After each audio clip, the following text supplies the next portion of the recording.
already halfway done. We're gonna move on to the driver's side and move on to the back for the reverse lights and the license plate lights.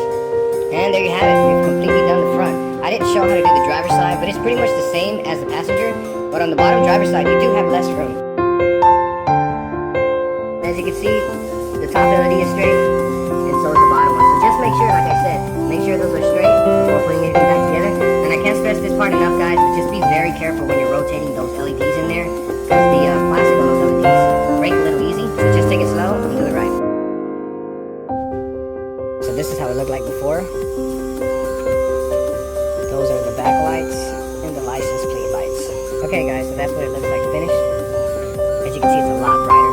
Obviously, I can't really justify what it looks like in person. And I'll show you what the rear looks like. And there we have the back. As you can see, it's extremely bright, guys. Made a huge difference. Definitely love the new brightness I have. It helps a lot more when I'm going reverse. Now with these bright lights, now I can clearly see everything when I'm reversing.